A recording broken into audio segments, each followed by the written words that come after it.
Hello friends, రామాయణంలో రాముడు అంటే ధర్మం, హనుమంతుడు అంటే భక్తి. రాముడు లేకుండా హనుమంతుడు లేడు, హనుమంతుడు లేకుండా రామాయణమే లేదు. అలాంటిది ఒకానొక సందర్భంలో స్వయంగా ఆ శ్రీరామచంద్రుడినే తన ప్రాణ సమానుడైన హనుమంతుడిని చంపడానికి బాణం ఎక్కుపెట్టాడంటే మీరు నమ్ముతారా? అసలు రాముడికి అంత కోపం ఎందుకు వచ్చింది? రాముడు ప్రయోగించిన బ్రహ్మాస్త్రం హనుమంతుడిని ఏం చేసింది? ఈ యుద్ధంలో గెలిచిందెవరు? రాముడా లేక హనుమంతుడా? రామాలను ఎక్కబరుచుకునే ఈ అద్భుతమైన పురాణ గాథని ఈరోజు తెలుసుకుందాం. వీడియోని చివరి వరకు చూడండి, చాలా ఇంట్రెస్టింగ్గా ఉంటుంది. ఇక ఆలస్యం చేయకుండా వీడియోలోకి వెళ్ళిపోదాం.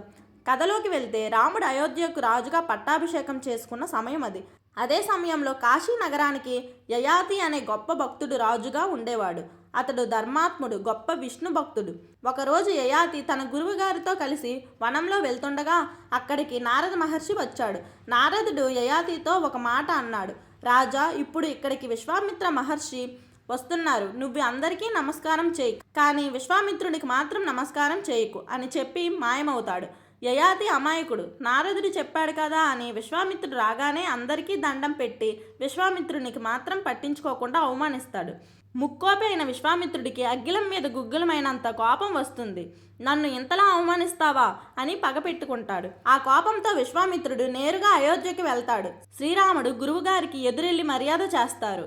విశ్వామిత్రుడు రాముడితో, రామా, నాకు ఒక కోరిక ఉంది, తీరుస్తావా అని మాట ఇవ్వు అంటారు. రాముడు ఏమీ ఆలోచించకుండా గురువుగారి ఆజ్ఞ శిరసా వహిస్తానని మాట ఇస్తాడు. అప్పుడు విశ్వామిత్రుడు, కాశీరాజు యయాతి నన్ను ఘోరంగా అవమానించాడు. ఈరోజు సూర్యాస్తమయంలోపు నువ్వు అతని తల నరికి ఆ రక్తాన్ని నాకు అర్పించాలని ఆదేశిస్తాడు. రాముడు షాక్ అవుతాడు. యయాతి మంచివాడని రాముడికి తెలుసు, కానీ మాట తప్పని వంశం వారిది. గురువుకి ఇచ్చిన మాట వెనక్కి తీసుకోలేడు. గత్యంతరం లేక తప్పకుండా గురువుగారు సూర్యాస్తమయంలోపు యయాతిని సంహరిస్తానని బాణం మీద ప్రతిజ్ఞ చేస్తాడు. ఈ విషయం నారదుడి ద్వారా యయాతికి తెలుస్తుంది. సాక్షాత్తు శ్రీరామచంద్రుడే నన్ను చంపడానికి వస్తున్నారా అని భయంతో వణికిపోతాడు. దిక్కుతోచక అడవుల వెంట పరుగు తీస్తాడు. ఇంద్రుడికి, అగ్నిదేవుడికి అందరినీ వేడుకుంటారు, కానీ రాముడి బాణానికి ఎదురెళ్లే శక్తి మాకు లేదు అని అందరూ తప్పుకుంటారు. చివరికి నారదుడి సలహా మేరకు యయాతి హనుమంతుడి తల్లి అయిన అంజనాదేవి ఆశ్రమానికి వెళ్తాడు. వెళ్ళి ఆమె కాళ్ళ మీద పడి, అమ్మా, నన్ను చంపడానికి ఒక శక్తి వస్తోంది, నన్ను రక్షించని ఏడుస్తారు. శరణు కోరిన వాడిని రక్షించడం క్షత్రియ ధర్మం. అంజనాదేవి వెంటనే హనుమంతుడిని పిలిచి, హనుమా, ఇతను ఎవరో నాకు తెలియదు, కానీ శరణు కోరాడు, ఇతని ప్రాణాలను కాపాడే బాధ్యత నీదే అని మాట తీసుకుంటుంది.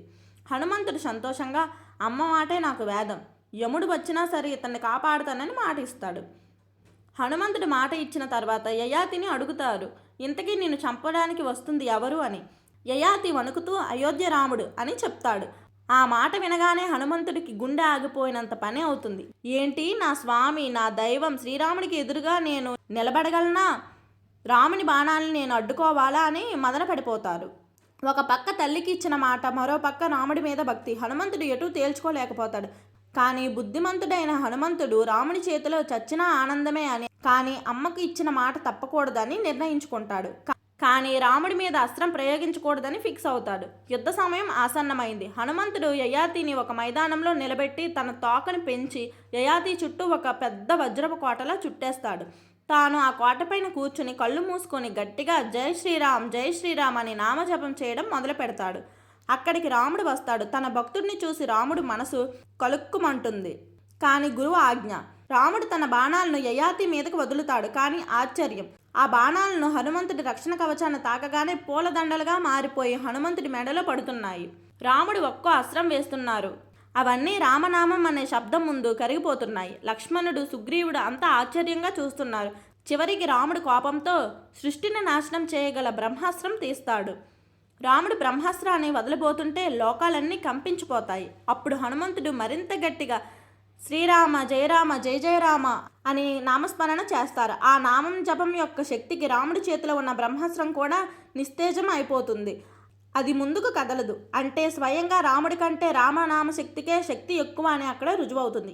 ఇదంతా చూస్తున్న విశ్వామిత్రుడు పరుగున వచ్చి, రామా, ఆగు, నేను చూడాలనుకున్నది ఇదే. రామనామ శక్తికి ప్రపంచానికి చాటి చెప్పడానికే నేను ఈ నాటకం ఆడానని చెప్తాడు.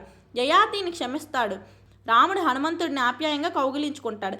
చూసారా ఫ్రెండ్స్, దేవుడి మీద నిజమైన భక్తి ఉంటే ఆ దేవుడి ఆయుధాలు కూడా మనల్ని ఏమీ చేయలేవని హనుమంతుడు నిరూపించాడు. ఈ కథ మీకు నచ్చితే గట్టిగా ఒక లైక్ కొట్టి కామెంట్లో జై శ్రీరామ్ అని కామెంట్ చేయండి. మన ఛానల్ని సబ్స్క్రైబ్ చేసుకోవడం మర్చిపోకండి. మరో అద్భుతమైన వీడియోతో మళ్ళీ కలుద్దాం. అప్పటి వరకు సెలవు. Bye friends. జై శ్రీరామ్.